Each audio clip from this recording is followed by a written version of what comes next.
वर्षातून एकदा देवाचं नाव घेणं म्हणजे नित्यता नाही। जितके वेळ श्वास घेतो तितके वेळ ईश्वराचं नाम संकीर्तन करणं म्हणजे नित्य। नित्य कशाला म्हणतात? जे काल आहे, आज आहे आणि उद्या राहणार आहे त्याला नित्य म्हणावं। आणि म्हणून आपण कोणत्या धर्मामध्ये जन्माला आलो? सनातन हिंदू धर्मामध्ये जन्माला आलो। सनातन कशाला म्हणतात? ज्याचा कधीच नाश होत नाही त्याला सनातन म्हणतात। आणि म्हणून सनातन धर्माचा आत्मा म्हणजे प्रभू रामचंद्र। त्या प्रभू रामचंद्राला मर्यादा पुरुषोत्तम म्हणतात। असं सांगितलं गेलेलं आहे, तद्धाम परमं मम। माझ्या जीवनातलं सर्वात मोठं धाम कोणतं असेल तर ते काय आहे? प्रभू रामचंद्र। मला बरेच जण म्हणतात, रामायण करताना आपण सांगत असतो रामाला किती वर्षाचा वनवास भोगावा लागला? 14 वर्षाचा। पण खऱ्या अर्थानं रामाला 574 वर्षाचा वनवास भोगावा लागला। किती? 500। टाळ्या वाजवण्याची गोष्ट नाही महाराज। आपण किती सिद्धीला गेलेलो होतो बघा, आपण किती झोपलेलो होतो। आणि म्हणून जे जागे करायला येतात त्यांना संत म्हणतात। स्वामी विवेकानंद जागवायला आले आणि म्हणाले, गर्व से कहो हम हिंदू है। पण आपण जातीमध्ये वाटलो, आपण संप्रदायामध्ये वाटलो। आणि म्हणून सांगतोय मी तुम्हाला, संप्रदाय रूपाचं प्रदर्शन करतो आणि धर्म स्वरूपाचं प्रदर्शन करतो। आणि म्हणून स्वरूपाच्या नादी लागा, रूपाच्या नादी लागू नका। शिवहर।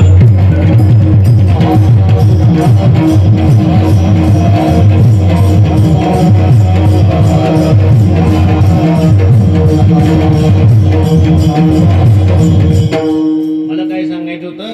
देवाची सिद्धी 5 तत्वानं होते, अस्ति भाती प्रिय रूप नाम आणि रूप। मला सांगायचं एवढंच आहे, नाम आणि रूप।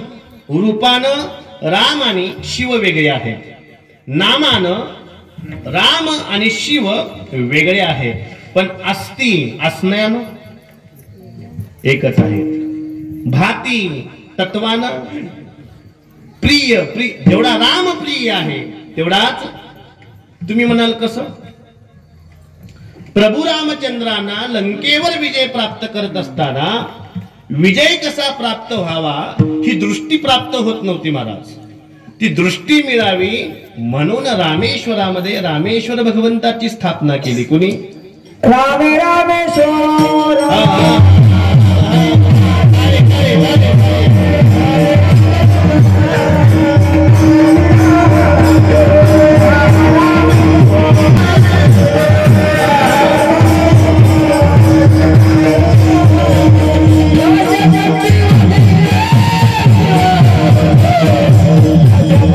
अशा पद्धतीनं रामेश्वरामध्ये रामचंद्रांनी रामेश्वराची स्थापना केली। म्हणून म्हटलं जातं, राम ज्याचा ईश्वर तो रामेश्वर।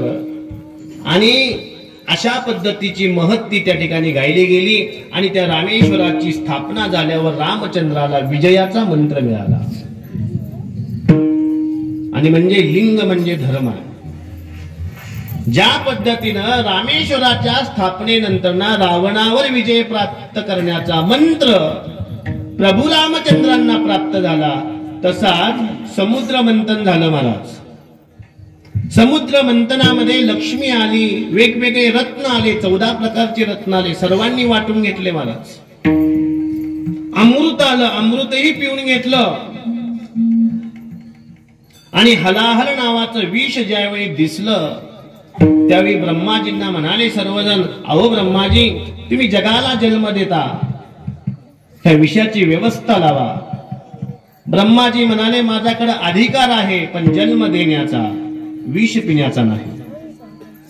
विष्णू भगवंतांना विचारलं, विष्णू भगवंत म्हणले मला पालन करण्याचा अधिकार आहे, विष पिण्याचा अधिकार नाही. इंद्राला विचारलं, वरुणाला विचारलं, सर्व देव शेवटी हात जोडून थकले. मग सर्वांनी संघटन केलं आणि गेले कुठं? शिवभोळा चक्रवर्ती. त्याचे पाय माझे चित्ती अशा भगवंताच्या जवळ सर्वजण गेले आणि गेल्यावर देवाजवळ प्रार्थना करू लागले. महिम न पारंते परम विदुषो यद्य सदृशी स्तुतील ब्रह्मादीना मपि तद वसन्ना त्वयि गिरहा. हा, तू गिरी म्हणजे पर्वतावर राहणारा ज्ञान स्वरूप, चंद्र स्वरूप, सूर्य स्वरूप भगवान शिवा, तुझ्या दर्शनासाठी आम्ही आलेलो. साधूंचं दर्शन झालं की काय प्राप्त होतं पहा. साधूनाम दर्शनम पुण्यम तीर्थभूताही साधवः. तीर्थामध्ये गेलं तर बुडून जाण्याची शक्यता, तीर्थाजवळ गेलं तर किसा कापण्याची शक्यता. पण साधू जवळ आलं तर जे खळांची व्यंकटी सांडो तया सत्कर्मी रथी वाढो. भूता परस्परे पडो मैत्र जीवांचे. परस्परामध्ये मित्रता जे देतात त्यांचं नाव साधू आहे. अद्वैष्टा सर्व भूतानां मैत्र करुण एवच निर्ममो निरह.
की मग सर्व देव त्या भगवंताकडे गेले आणि तुम्ही ज्ञानवंत आहात आणि आमच्यावर कृपा करा. देवांनी प्रसंग सांगितला, अमृत आलं, सर्वांनी पिऊन घेतलं. लक्ष्मी आली, विष्णूजीने घेऊन घेतली. वेगवेगळे रत्न आले, अनेक अनेक देवांनी घेतले. पण आता हलाहल नावाचं विष आलेलं आहे आणि आमची ताकद नाही. देव म्हणाले ठीक आहे, चला तुमच्या सर्वांच्या इच्छेसाठी काय पण म्हणाले. आज पण, उद्या पण आणि काल पण आणि तुमच्यासाठी काय पण. देवानाही डाळाला घालला महाराज. बघा, देवानाही डाळाला घालला. मग देव गेले आणि ते हलाहल नावाचं विष घेतलं आणि प्राशन केलं आणि त्याला गळ्यामध्ये साठवलं महाराज. आणि तेव्हापासून त्यांना काय म्हणलं आले, नीलकंठ.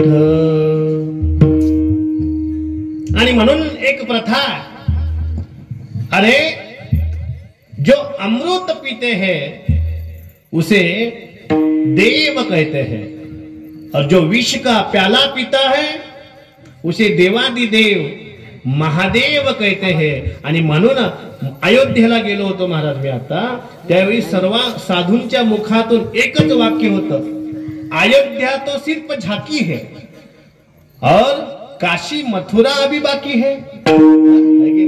आणि म्हणून जोपर्यंत काशी मथुरा, शिवाजी महाराजांची आठवण झाली महाराज त्या ठिकाणी. मला एकट्याला नाही, सकल साधू संतांना झाली. राम मंदिराचे कोषाध्यक्ष त्यांच्या संभाषणातून, त्यांच्या प्रवचनातून, त्यांच्या अमृतवाणीतून वाक्य आलं, अगर शिवाजी न होते तो सुन्नत होती सबकी, काशी की लाज जाती, मथुरा बनती मस्जिद. अगर शिवाजी न होते तर सुन्नत होती सबकी. म्हणजे पहा, आज राम त्या ठिकाणी आहे, त्या पाठीमाग शिवाजीचाही काहीतरी हात आहे. आणि हेच आपल्या महाराष्ट्राचं नाव आहे आणि ते नाव जिवंत राखण्यासाठी अशा साधू संतांची गरज आहे. शिवहर.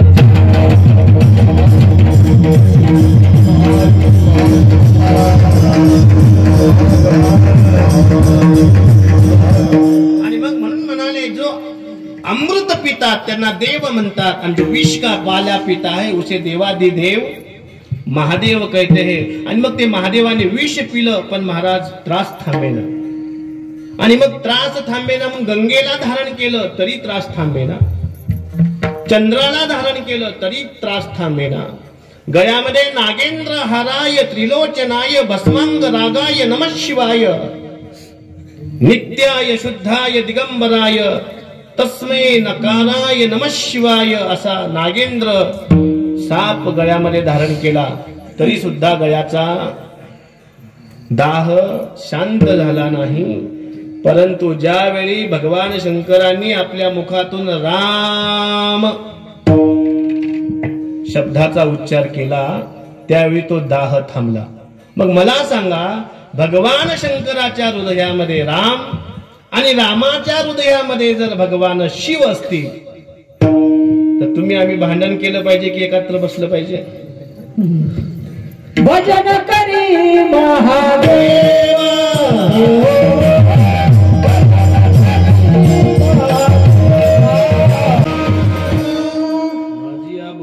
बोला चित्त द्यावे बा विठ्ठला. आणि म्हणून ज्याच्या चित्तामध्ये राम आहे, ज्याच्या चित्तामध्ये शिव आहे, ते चित्त म्हणजे पुरुषार्थाचं लक्षण आहे. आणि मग आपल्या चित्तामध्ये काय आहे?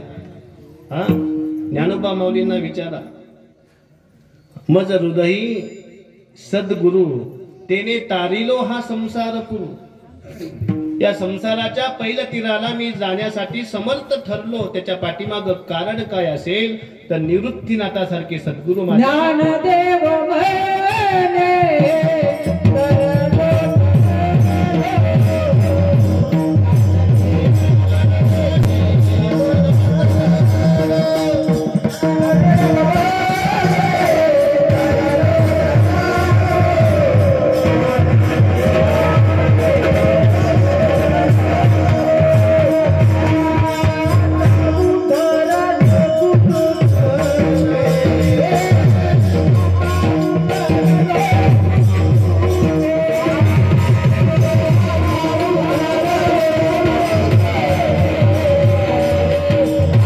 प्राप्तस्य प्राप्ती असणारा देव प्राप्त करायचा असेल तर हृदयामध्ये विषय असावेत की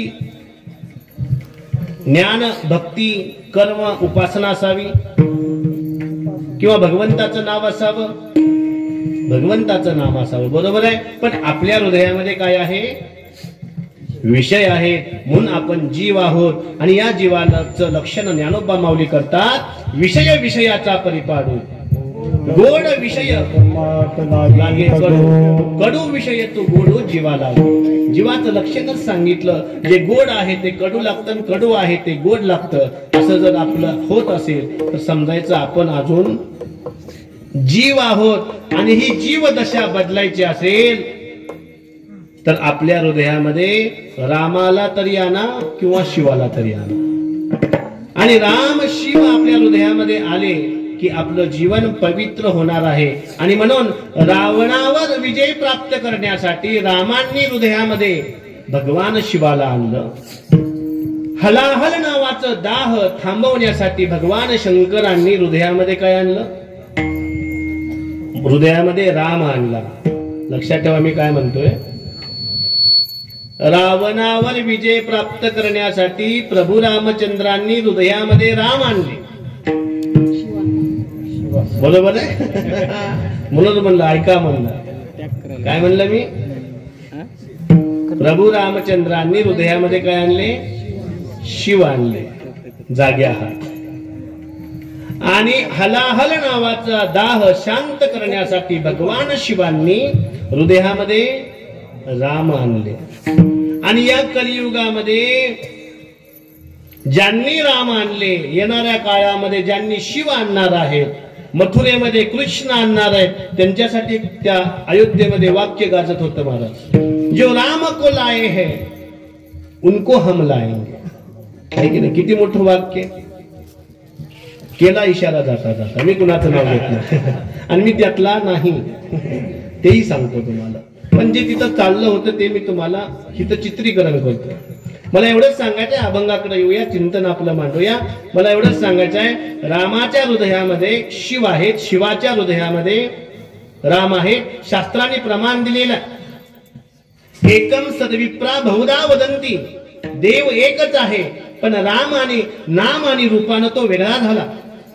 6 आंधळ्यांनी हत्तीला पकडलं, कुणी शेपटीला पकडलं, कुणी पायाला पकडलं, कुणी सोंडेला पकडलं, कुणी कानाला पकडलं, कुणी त्याच्या विशाल पोटाला पकडलं. प्रश्न करणाऱ्याने प्रश्न केला, सांगा पाहू हत्ती कसा?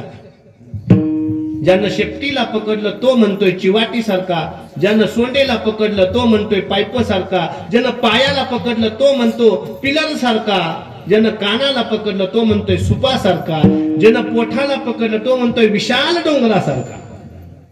पण हत्ती असा आहे का? तसंच कुणाला देव कशा रूपातून दिसेल सांगता येत नाही महाराज. कुणाला चिवाटीच्या रूपात दिसेल, कुणाच्या पिलरच्या रूपात दिसेल. प्रल्हादासाठी कशातून आला? खंबातूनच आला ना.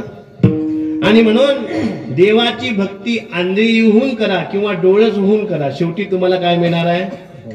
देवच मिळणार आहे. आणि तो देव या जगामध्ये राम आणि शिव रूपानं आहे. पहिलं चरण शिव राम राम शिव राम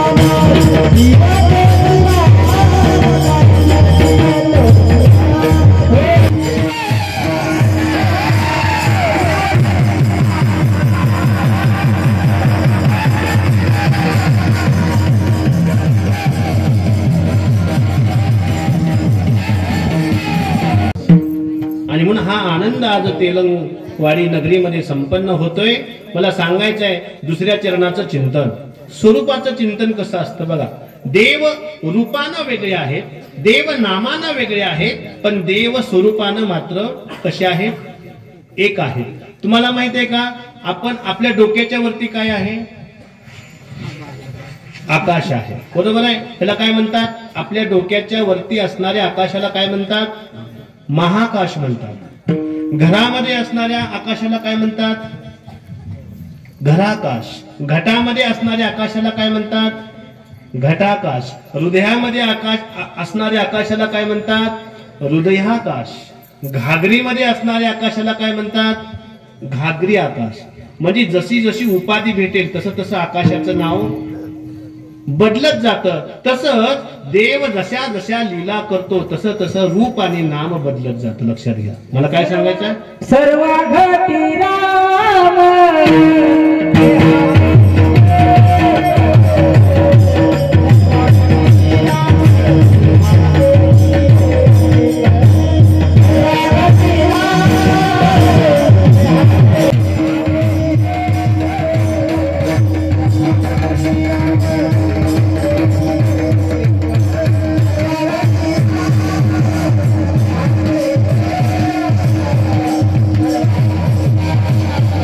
राम आणि शिव भरलेला आहे. चिंतन असं सांगितलेलं आहे, स्वरूपाच्या प्राप्तीकरता मनुष्याजवळ कोणत्या गुणाची प्राप्ती असावी? मला सांगा. रूपाच्या प्राप्तीनं काय मिळतं? चांगला पती किंवा चांगली पत्नी मिळू शकते, बरोबर आहे. रूपाच्या प्राप्तीनं चांगला पती किंवा चांगली पत्नी मिळू शकते, पण स्वरूपाच्या प्राप्तीनं तुम्हाला मोक्षाचं धाम मिळणार आहे. न तद्धाम परम मम न तत भासयते सूर्यो. त्या सूर्याला प्रकाश देणारं ते धाम आहे. न शशांको न पावकः. त्या चंद्राला सुद्धा प्रकाश देणारा ते धाम आहे. पावक म्हणजे या हवेला सुद्धा चालणार कोण देत? ते धामच देत. आणि म्हणून चंद्र, सूर्य आणि वायू म्हणजे पावक ज्याच्या सत्तेनं चालतात तो आपल्या हृदयामध्ये पाहिजे. पण आपल्या हृदयामध्ये रूप आहे, स्वरूप नाही. आपल्या हृदयामध्ये काय आहे? रूप आहे. बघा, मासा एका विषयाच्या अधीन गेला, रस नावाच्या, आणि तो कोळी काय करतो? आपल्या गळ्याला कणिक लावतो आणि पाण्यामध्ये फेकतो आणि मासा त्या कणिकीच्या दिशेने येतो. पण त्याला माहित आहे का काही क्षणामध्ये मी आता मृत्यूला प्राप्त होणार आहे. माणसाला मृत्यू कळत नाही, तर माशाला काय कळेल? मग त्या कणकीला दया आली महाराज, आणि कणिक माशाला बोलू लागली, अरे मत आ तू मेरे लिए, तू आता है मेरे लिए, मगर ऊपर बैठा है तेरे लिए. है की नाही? कोण म्हणतंय? कणिक कुणाला म्हणते? माशाला. पण माशाला कळतंय का? का कळत नाही? असं म्हणतात घुबडाला फक्त रात्री दिसत नाही म्हणते, पण माणसाला रात्रीही दिसत नाही आणि दिवसाही दिसत नाही. आहे की नाही? मग घुबड बरं की माणूस बरं? अशा सुद्धा घुबड वृत्तीच्या लोकांना जाग्यावर आणायचं असेल तर रूपाचं महत्व कळून जमणार नाही महाराज, स्वरूपाचं महत्व कळावं लागेल. उदाहरण दिलेलं आहे. अष्टावक्र नावाचा कवी आहे. राजा जनकानं विद्वानांची सभा ठेवली होती. सर्व विद्वान येऊन बसले. अष्टावक्र शेवटी आले आणि येत असताना सर्व विद्वान अष्टावक्रावर जोर जोरात हसू लागले महाराज. सगळ्यांचं हसणं थांबलं आणि मग अष्टावक्र हसू लागले. आणि अष्टावक्रांचं हसू ऐकल्यावर राजा जनकाला राहवलं नाही. राजा जनकानं प्रश्न केला, हे विद्वान हसतात मला कळतंय कशासाठी हसतात, पण तुम्ही हसलात त्याचं रहस्य मला कळालं नाही. त्यावेळी राजा जनकाला अष्टावक्र उत्तर काय देतोय, मला वाटलं तू विद्वानांची सभा भरवलीस, पण तू तर चांभाराची सभा भरवलीस. म्हणजे कुणाची कुणाची सभा भरवलीस? चांभाराची. तुम्हाला मतितार्थ यातला कळाला असेल. काय अष्टावक्रांना काय म्हणायचं होतं की मी आत अंगानं वाकडा आहे म्हणून माझ्यावर हे विद्वान असतात, पण ज्ञान कधी वाकडं नसतं. ऊस वाकडा असतो महाराज, पण ऊसाचा रस आहे का? तेलंगवाडीचा रस वाकडा? जिथं प्रयागगिरी महाराज आहे तो सरळच असणार आहे. शिवाय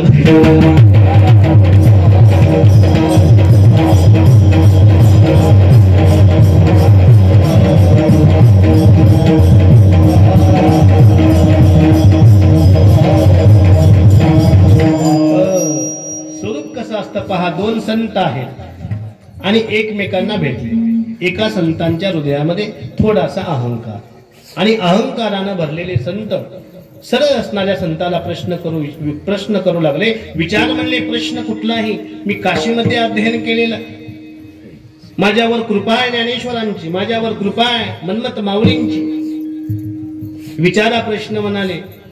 सरळ असणारा संत म्हणाले, माझी योग्यता नाही, मी काही प्रश्न करत नाही. तरी शेवटी विचारा म्हणल्यावर त्यांनी प्रश्न विचारा म्हणत वेळ गेला. मग शेवटी म्हणाले, तुम्ही विचारा. असं करता करता एकमेकांचे प्रश्न काय सुटले. शेवटी अहंकारानं भरलेले संत म्हणाले, आपण एक काम करू. म्हणजे हा माझ्या समोर समुद्र आहे, त्या ठिकाणी मी आता दडून बसतो आणि तुम्ही एक काम करा, मला शोधायचं काम करा.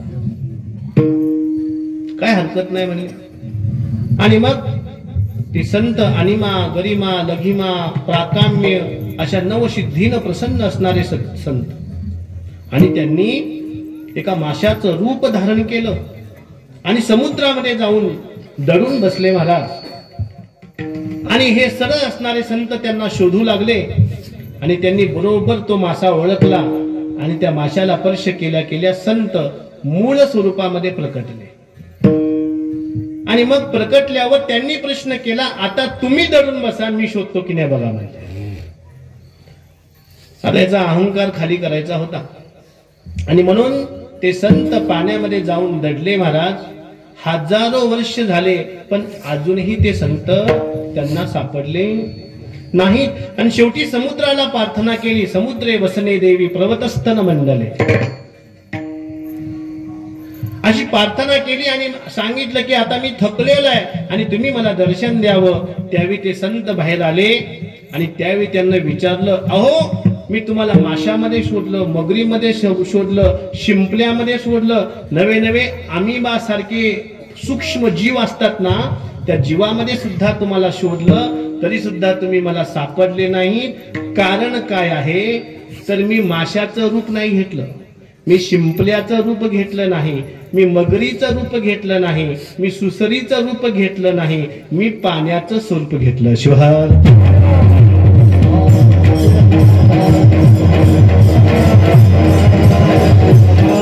आणि पाण्याचं स्वरूप म्हणजे दुसरं चरण. स्वरूप एक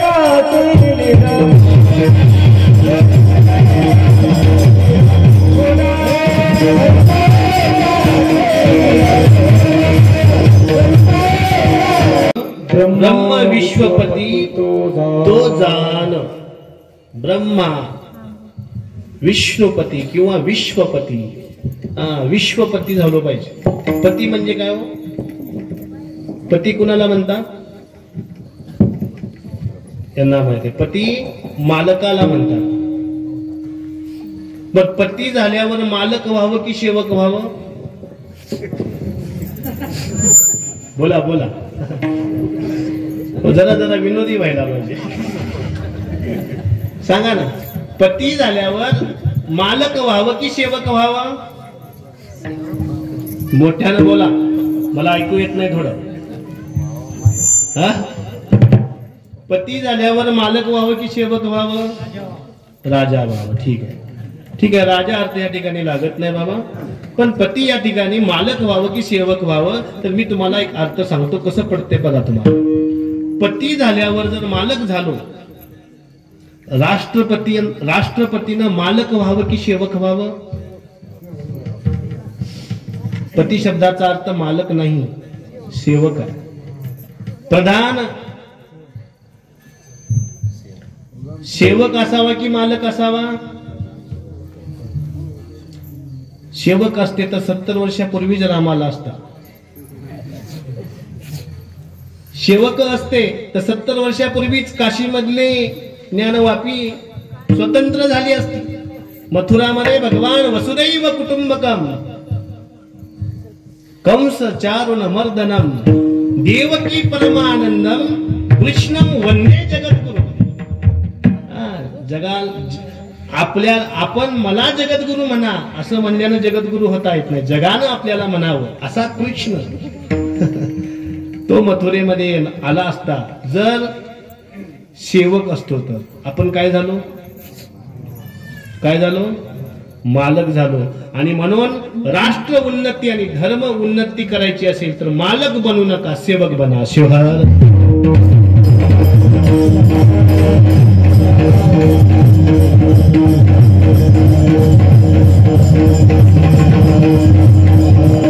त्याला म्हणतात विश्वपती. विश्वपती शब्दाचा अर्थ मला सांगायचा होता. आणि ज्यावेळी आपण असं सेवक होतो त्यावेळी त्याच्या मुखातून वाक्य येतं वसुदैव कुटुंबकम. जे जे दिशे दृष्टी पुढे ते अवघे शिवरूप गाणे. जे जे डोळ्यासमोर दिसणार आहे त्यामध्ये मला देव दिसतो. ही ज्याची वृत्ती आहे आणि ही वृत्ती देणारा जो आहे त्याचं नाव आहे विश्वपती. आणि असे विश्वपती या भारत देशामध्ये राम आणि शिव रूपानं नटलेले आहेत. कधीतरी महिम्न स्तोत्र तुम्ही वाचलात, राम कसा आहे आणि शिव कसा आहे हा प्रश्न केल्यावर उत्तर दिलेले पुष्पदंताचार्यांनी तव तत्वम न जानामि कीदृशोषी महेश्वरः. त्या देवाचं तत्व जाणण्या इतपत आपले डोळे महान नाहीत, आपली बुद्धी तितकी विवेक रूप नाही, आपलं मन संकल्प रूप नाही, आपला देह कष्टमय नाही. मी एकाला विचारलं योग माहित आहे का तुम्हाला? योग जीवनामध्ये आरोग्य चांगलं ठेवायचं असेल तर योग माहित असला पाहिजे. योगामध्ये 8 प्रकार येतात, त्यातला एक तरी प्रकार असावा असं सांगितलं जातं. भारतामध्ये जे जन्माला येतात ते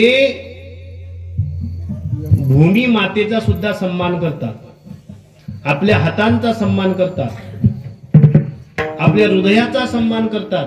शास्त्रामध्ये सांगितलेलं आहे कराग्रे वसते लक्ष्मी, कर मूले सरस्वती, कर मध्ये स्थितो ब्रह्मा, प्रभाते कर दर्शनम. सकाळी उठल्या उठल्या दर्शन कशाचं घ्यावं? आपल्या हाताचं घ्यावं, पण आपण हातामध्ये असणाऱ्या मोबाईलचं घेतो. दोष कुठं आहे? हाताचं दर्शन घेणं मान्य आहे, पण हातामधल्या मोबाईलच्या दर्शनानं माणसाला 12 वाजलेले कळनात. आणि म्हणून आपण स्वरूपाच्या नादी लागलेलो नाही, रूपाच्या नादी लागलेलो आहे. पहा, कावळा आणि कोकिळा. संपवायचं काय कीर्तन? मग शांत बसा. कावळा आणि कोकिळा रंगानं एक आहेत, रूपानं एक आहेत. कावळाही काळा आणि कोकिळाही काळीच. पण वसंत ऋतू आल्यावर कावळा वेगळा पडतो आणि कोकिळा वेगळी पडते. मग माणसाची किंमत रूपानं आहे की गुणानं आहे? मग आपण नादी लागलो कशाच्या? त्याच्यामुळे गाडी आपली स्पीड ब्रेकरवर थांबलेली आहे. आणि तो स्पीड ब्रेकर जर काढायचा असेल तर माणसानं किंमत रूपाला द्यावी की गुणाला द्यावी? गुणाला द्यावी. आणि तो गुण म्हणजे भगवंताची प्राप्ती आहे. त्या गुणाला कोणी ज्ञान म्हणतं, त्या गुणाला कोणी भक्ती म्हणतं, त्या गुणाला कोणी कर्म म्हणतं, त्या गुणाला कोणी उपासना म्हणतं. असा गुणधारक आमचा भगवंत आहे. आणि म्हणून त्या भगवंताला आम्ही काय म्हणतो? अनो अनियान महतो महिया. पुढे एक सांगितले. मग त्या देवाची, त्या स्वरूपाची आम्हाला प्राप्ती करायची असेल तर महाराज आम्हाला काय करावं लागेल? तर सांगितलं, तत्वमसी या वाक्याचा बोध करून घे. अयम आत्मा ब्रह्म या महावाक्याचा बोध झाला पाहिजे. अहम ब्रह्मास्मी या महावाक्याचा बोध झाला पाहिजे. शास्त्रानं सांगितलेलं आहे, ब्रह्मानंदम परम सुखदम केवलम ज्ञानमूर्तीम. ब्रह्मानंद म्हणजे स्वरूपाची प्राप्ती करायची असेल तर केवलम ज्ञानमूर्तीम. आणि म्हणून शास्त्राने सांगितलं, मुंडन केल्यावर ज्ञान मिळत नाही महाराज. कशाने ज्ञान मिळतं? साधना केल्यानं ज्ञान मिळतं. जर सकाळच्या 4 वाजायच्या थंडीमध्ये केदारनं आणि आमच्या लहूनं जर मृदंग वाजवला नसता तर या कीर्तनामध्ये मृदंग वाजवला असता का? ज्याची बोट पहाटे 4 वाजता मृदंगावर चढतात ना, ते अशा पद्धतीनं मृदंग वाजवू शकतात. त्याला साधना म्हणतात. एक वाक्य असं सांगितलेलं आहे, हे भारत संविधान आणि धर्मावर चालतं आणि संविधानाचा एक पाय म्हणजे पत्रकार असतो. आणि मला आनंद आहे, असे पत्रकार सुद्धा आपल्या कीर्तनात आहेत. स्वतः मोबाईल घेऊन आले पहा. कारण जसं विज्ञान जगाला कळलं तसं धर्म सुद्धा जगाला कळायला पाहिजे. असे आमचे देवीदासरावजी डांगे सुद्धा या ठिकाणी आहेत. असतो मला तो विषय एवढंच सांगायचं आहे की आपल्याला स्वरूपाची प्राप्ती झाली पाहिजे. आणि म्हणून वसंत ऋतू आला तर कोकिळा आवडते पण कावळा आवडत नाही. कारण कावळ्याचा आवाज कसा आहे? कर्कश आहे. आणि कर्कश आवाज आपल्याला आवडत नाही. आणि म्हणून सांगितलेलं आहे स्वरूप प्राप्ती करण्यासाठी काय करावं. आपण सकाळी स्नान झाल्या देवघरात जातो की आधी आरशासमोर जातो? बोला ना. आता आरसा घर सुद्धा झाले बर का. आपण अगोदर आरसा घरात जातो आणि आरसा घरामध्ये स्वतःला पाहून स्वतःलाच म्हणतो, वा वा किती सुंदर आहे, वा वा किती सुंदर आहे म्हणतो की नाही? मनातल्या मनात तरी आपण प्रत्येक जण म्हणतो. पण त्या आरशानं महाराज एक चरित्र लिहिलं. आरशाने एक आत्मकथा लिहिली. माझं नशीब चांगलं आहे की मी लोकांना रूप दाखवतो. काय लिहिलेलं आहे? माझं नशीब चांगलं आहे की मी लोकांना, जनतेला त्यांचं रूप दाखवतो. जर मी जनतेला आणि लोकांना त्यांचं चरित्र दाखवलं असतं तर? रूप दाखवणारा आरसा प्रत्येकाच्या घरात आहे पण चरित्र दाखवणारा ग्रंथ कुणाच्या घरात नाही. म्हणून आपण हिंदू नाही.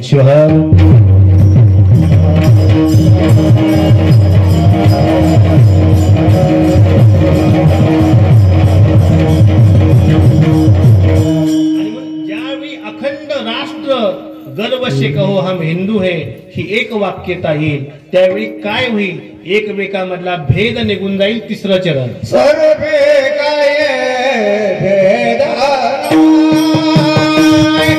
सर्वे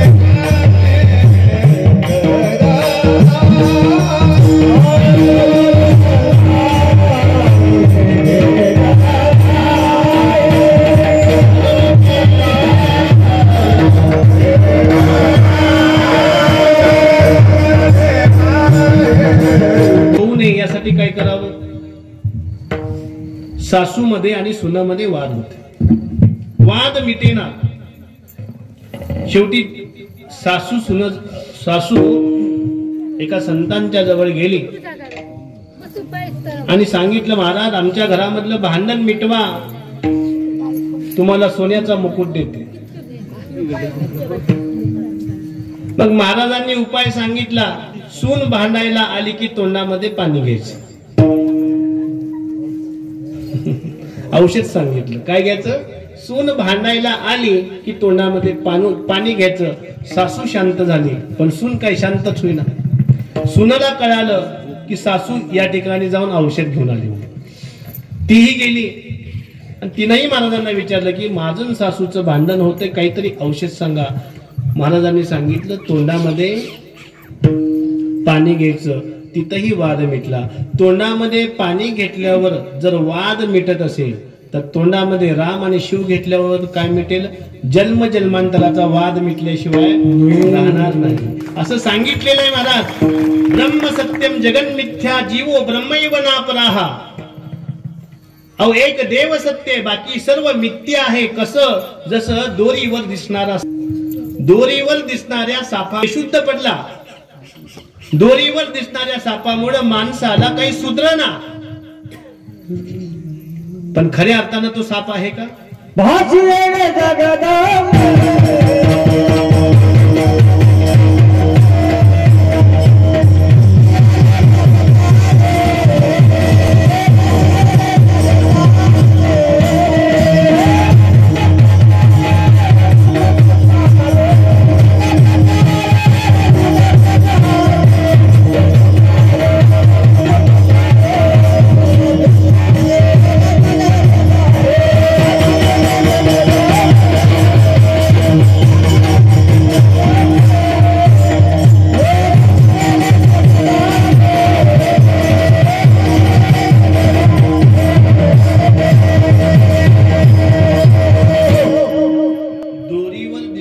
सापाला भ्यायची गरज नाही, पण तरी सुद्धा भीती वाटली महाराज. माणूस त्यामुळे बेशुद्ध पडला.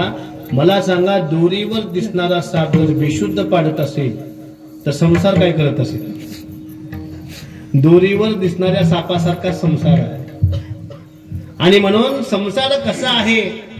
मगाशी मी एका घरामध्ये प्रसाद करत असताना ती माय गॅसवर भाकरी भाजत होती. भाकरी भाजता भाजता तिच्या हाताला ती पोळली. मग तिची सासू तिला म्हणाली, अजून आमची सून भाकरी करायला शिकली नाही. मी म्हणलं, याचंच नाव तर संसार आहे. आणि म्हणून एका कवीनं लिहिलेलं आहे, अरे संसार संसार जसा तवा चुलीवर नाही गॅसवर. आता वाक्य बदलावे लागतात. आता चूल राहिली नाही, आणि जिथं चूल आहे तिथं सूनच नाही. लक्षात आलं की जिथं चूल आहे तिथं सून नाही. आणि म्हणून आता चुलीची जागा कोणी घेतलेली आहे? गॅसनं. अरे संसार संसार जसा तवा गॅसवर, आधी हाताला झटके मग मिळते, याचं नाव संसार आहे. आणि मग या संसारातून बाहेर यायचं असेल तर भेद करू नका. तर काय करा? हा आमुचा, हा आमुचा, हा आमुचा, हाही माझा, हा ब्राह्मण माझा, हा क्षत्रिय माझा, हा शूद्र माझा, हा वैश्य माझा, हा वीरशैव माझा. सर्वांना आपलं जो मानतो त्याचं नाव हिंदू आहे. सर्वांना आपलं मानतो तो सनातनी आहे. आणि हे रामानं शिकवलं. केवट कोण होते? व केवट नावाडीची सुद्धा प्रभू रामचंद्रांनी काय केली होती? सेवा स्वीकारलीच होती ना. शबरी कोण होती? भिल्ल जातीची शबरी, तिची सुद्धा उष्टी बोरं रामानं खाल्ली ना. मग कोण म्हणते? ऐका महिमा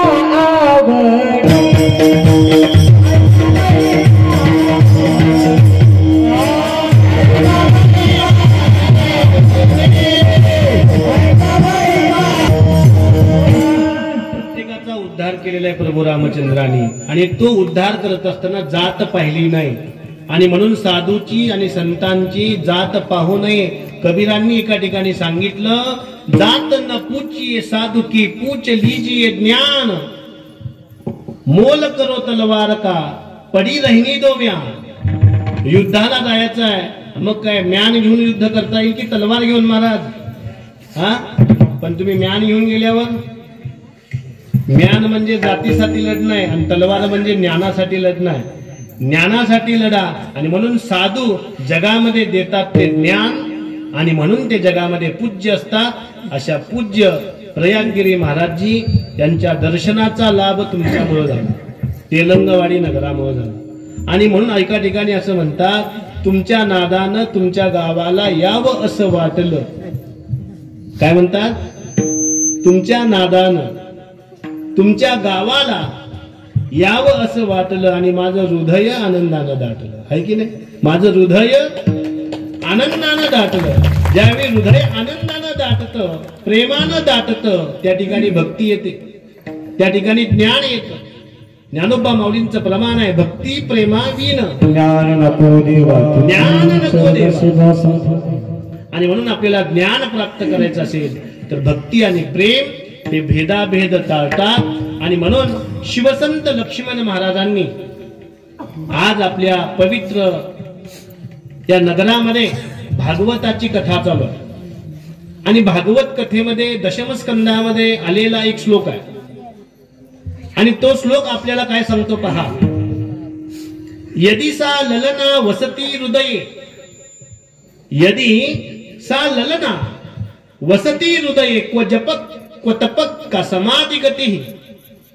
अव हृदयामध्ये परस्परामधला द्वेष, हृदयामध्ये जातीभेद, हृदयामध्ये संप्रदाय भेद, हृदयामध्ये नाना प्रकारचे क्लेश जर असतील तर कोणता जप, कोणतं तप, कोणतं प्रवचन, कोणतं पारायण, कोणतं भागवत. आणि म्हणून मनुष्य जीवनामध्ये महत्व कशाला द्यायला पाहिजे हे कळालं पाहिजे.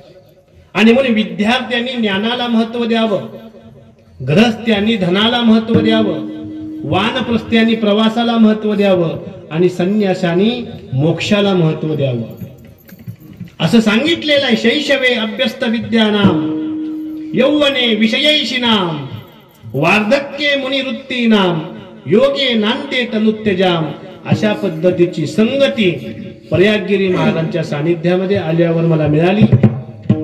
बरेच जण म्हणतात साधूच्या संगतीमध्ये गेल्यावर मिळतं काय? मी सांगितलं पापमुक्त होतो. तो मनाला पाप घालवायचा असेल तर साधू संगतीला कशाला जाऊ? जातो गंगेला, काशीला, तिथं आंघोळ करतो. वाचे म्हणता गंगा गंगा सकळ पाळपे होतील भंगा.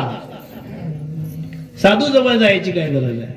अरे मी त्यांना सांगितलं गंगेमध्ये स्नान केल्यावर पाप मुक्त व्यक्ती होतो, मान्य आहे, पण पाप करण्याची वृत्ती जात नाही. गंगेमध्ये आंघोळ करणारे तिथं चोरी करतात.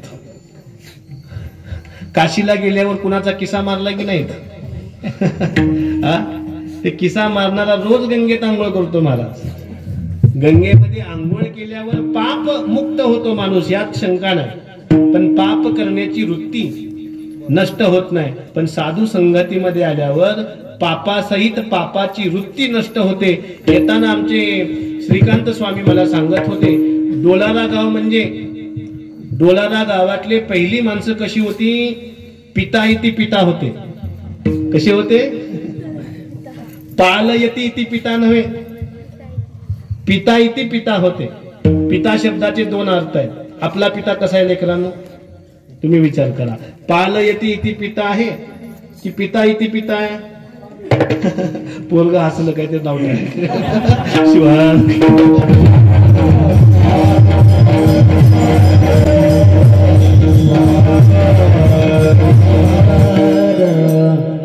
पित्याने कसं असावं?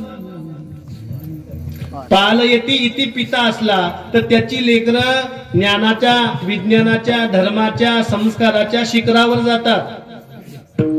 आणि पिता इति पिता असलं तर तेही तसंच. मग ये रे माझ्या मागल्या आणि ताकण्या चांगल्या, परंतु ही सर्व सवय या परिसरामध्ये आता हळूहळू संपत गेली. त्याचं श्रेय कुणाला देणार तुम्ही?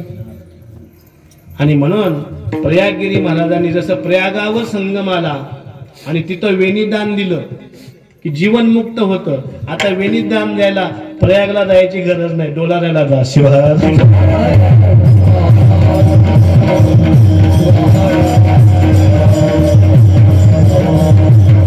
हे मी सांगत नाही, लक्ष्मण महाराज शेवटचे लक्ष्मण